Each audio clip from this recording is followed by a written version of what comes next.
Magandang gabi sa ating lahat. Welcome to our 365 daily devotion. At ngayong gabi ay ating patuloy na pag-aaralan o pagbubulayan ng ating series na patungkol sa baptism. So patuloy pa rin tayong pinag-aaralan ng baptism, no. So ngayon, pagkatapos ng baptism, no, saan nga ba ito nakalink, no? If you are baptized, no, ano yung concept o konteksto na sinasabi nito. So ngayon, ang paksa natin ngayon ay pinamagatang believable profession of faith, living evidence of salvation.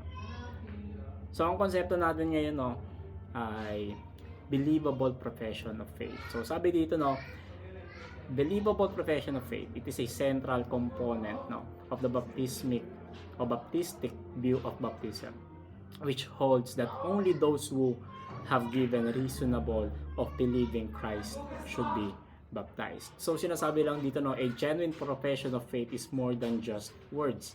It is demonstrated through the transformed life.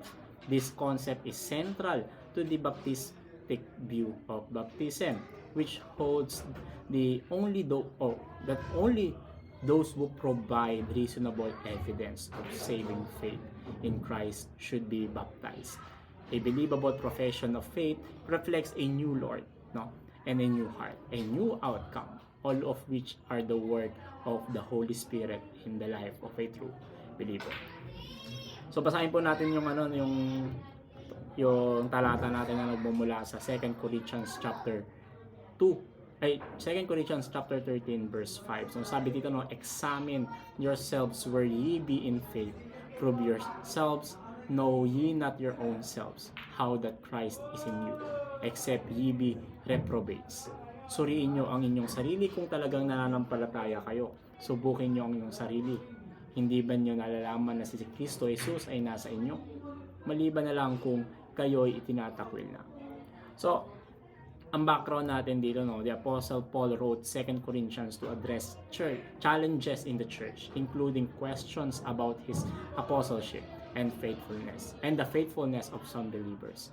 So, in this particular verse, no, Paul calls on the Corinthians to test and examine themselves to see if they are genuinely in the faith.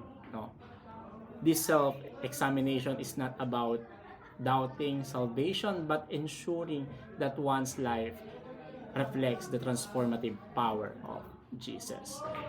Paul emphasizes that true faith results in the indwelling of presence of Christ, so which produces evident changes, behavior, and priorities and character. So this verse challenges readers to move beyond mere verbal affirmation to living evidence of salvation. So ano nga ba yung mga katuruan natin dito, no?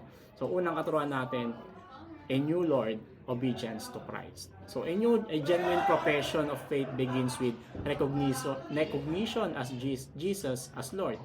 True believers live in obedience to Christ's command. Sabi nga sa Romans chapter 10 verse 9, that if thou shalt confess with thy mouth thy Lord Jesus Christ, no, and shalt believe in thine heart that God hath raised him from the dead, thou shalt be saved. In John chapter 14 verse 5, it says that if ye love me, keep my commandments. So obedience to Christ is not burdensome, but flows naturally from a heart transformed by His love. It is a sign that we acknowledge Him as the ultimate authority in our lives. Second teaching natin, no, a new heart, loving God and loving people. Salvation brings a new heart, no, that beats with love for God and others. This love is not superficial, but sacrificial and enduring. Sabi sa 1 John chapter 5 verse 1, whosoever believeth that Jesus is the Christ is born is God, and everyone that loveth him, that begat loveth him, also that is begotten of him. In John chapter 13 verse 5, it says that by this shall all men know that ye are my disciples, if ye have loved one to another. So this new heart transforms relationships, making believers agents of reconciliation and compassion. So loving God leads to worship, while loving God or loving others reflects His character to the world. So the key truth here is the presence of love in a believer's life is compelling evidence of a true profession of faith. Third teaching natin is a new outcome, the fruit of the Spirit. So a true believer's life is marked by the fruit of the Spirit, which is visible evidence of inner transformation. Galatians chapter 5 verse 22 to 23 says that, but the fruit of the Spirit is love, joy, peace, long-suffering, gentleness, faith, meekness, temperance. Against such there is no law. In Matthew chapter 7 verse 20, it says that, wherefore by their fruits he shall know them. So good works do not save, but they testify to the presence of saving faith. A life characterized by the fruit of the Spirit is natural, or is the natural outcome of walking with the Spirit. So genuine faith produces a life of spiritual fruitfulness that glorifies God and blesses others. Our applications here, first, examine yourself whether you are truly in the faith. Paul's command to examine yourselves is to call self-reflection. It is an invitation to assess your life aligns with your profession of faith. So as the following, first, does my life show obedience to Christ? Or do I love wholeheartedly or do I love God wholeheartedly and love others sacrificially? Or is the fruit of the Spirit evident in my life? So regularly set aside for time for prayerful self-examination and confession, asking God to reveal where growth is needed. Second application natin, seek a new heart. Seek a new heart and new desire. So if you find areas of your life that are not aligned with God's will, seek Him in repentance and faith. Sabi sa Ezekiel chapter 36 verse 26, a new heart also will I give you, and a new spirit will I put within you. And I will take away the stony heart of your flesh, and I will give you an heart of flesh. In Psalm chapter 51 verse 10, it says that, create in me a clean heart, O God, and renew a right spirit within me. So ask God to transform your heart and give a desire to know and obey Him. Lastly is to produce the fruit of the Spirit by walking with Him. So the fruit of the Spirit is the evidence of a life lived in step with the Spirit. John chapter 15 verse 5 says that, I am the vine, ye are the branches. He that abideth in me, and I in him, the same bringeth forth much fruit. In James chapter 1 verse 22, it says that, be ye doers of the word, and not hearers only, deceiving your own selves. So cultivate a daily habit of abiding in Christ through prayer, worship, and scripture, allowing the Spirit to work in through you. So what is our discussion? So our discussion is, do you pass the 3 tests of salvific faith? What makes you say so? So first, a new Lord, obedience to Christ. So our reflection here is, do you live in submission to Christ's authority, seeking to obey His word in all areas of life? So identify one area where you struggle to obey Christ and commit to surrendering it to Him this way. So second is a new heart. A new heart, loving God and loving people. So is your love for God evident in your worship, prayer, and devotion? Does others see Christ's love through your actions?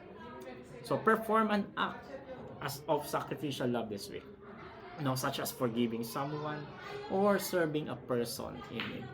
And lastly is a new outcome, the fruit of the Spirit. So is the fruit of the Spirit evident in your relationships, decisions, and attitudes? So memorize Galatians chapter 5 verse 22 to 23 and ask the Holy Spirit to cultivate qualities in your life. So as we end this devotion, let us pray. Heavenly Father, thank you for the gift of salvation through your Son, Jesus Christ. Help us to examine ourselves daily to ensure our faith is genuine and our lives reflect your glory. Transform our hearts to love you more deeply, to love others as you love us. May we walk in obedience to Christ, bear the fruit of the Spirit, and be a light in this world. Strengthen us to live out a believable profession of faith that honors you in all we do. In Jesus' name we pray. Amen and amen. So, our key takeaways here, no? First, faith is evidenced by obedience. So, true believers submit to Christ as Lord and obey His commands. Second is faith is rooted in love. So, loving God and others in the hallmark of a transformed heart. And lastly is faith produces spiritual fruit. A life lived in the Spirit is marked by love, joy, peace, and others' fruits.